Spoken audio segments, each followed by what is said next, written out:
தமிழை வளர்க்கிறேன்னு சொல்ல அரசியல்வாதி யாராவது ஒருத்தன் ஒரு தேவாரத்தை சொல்றான்னா, ஒரு 4000 திவ்ய பிரபந்தத்தில் ஒரு பாட்டை சொன்னா அவன் காலில் விழுந்து கும்பிட நான் தயாரா இருக்கேன்.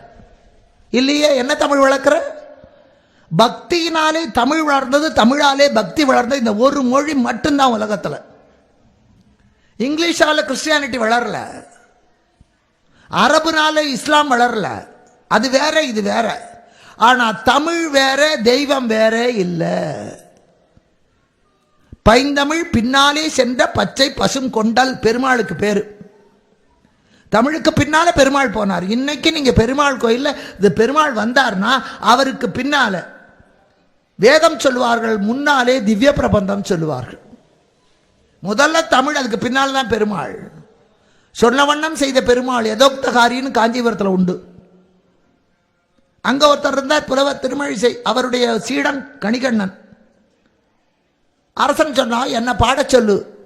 நான் பாட மாட்டேன், தெய்வத்தை தான் பாடுவேன்னார். அப்ப இந்த நாட்டை விட்டு ஓடுறார், கிளம்பிட்டான். அந்த கணிகண்ணன் போறான்னு சொன்ன உடனே அவருடைய ஆச்சாரியாக இருந்த ஆழ்வாரும் கிளம்பினார். போற போது சொன்னார், கணிகண்ணன் போகின்றான், காமருப்பும் கச்சி மணிவண்ணா நீ கிடக்க வேண்டாம், துணிவுடைய சென்னா புலவன் நானும் போகின்றேன், நீயும் உன் பையனாக பாயை சுருட்டிக்கொள். உன்னை பாடுற நானே இல்லை, உனக்கு என்னடா இங்கே வேலை, நீ கிளம்புனா. பெருமாள் சுருட்டிக்கிட்டார். அந்த ஆதிசேஷன் பாயை சுருட்டி கொண்டு கிளம்பிட்டார்.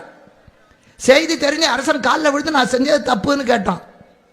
அப்ப இவர் பாடினார் அதையே, கணிகண்ணன் போக்கொழிந்தான், காமருப்பும் கச்சி மணிவண்ணா நீ கிடக்க வேண்டும், துணிவுடைய சென்னா புலவன் யானும் போக்கொழிந்தேன், அதனால நீயும் உன் பையனாக பாகை விரித்து கொள்ளலாம். பெருமாள் விரிச்சுக்கிட்டார்.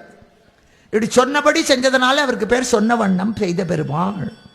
திருவெக்கால தமிழுக்கு பின்னால போனவன் அவன். சைவத்திலே அதே மாதிரி தமிழறியும் பெருமானாக 49 புலவர்களிலே தலைமை புலவராக இருந்தவர் சிவபெருமான், திரிபுரம் எரித்த விரிசடை கடவுள். நக்கீரனுக்கு இலக்கணம் உபதேசித்தது முருகப்பெருமான். பாரதத்தை மேரு மலையிலே எழுதியது விநாயக பெருமான். தமிழ் வேற, தெய்வம் வேற கிடையாது.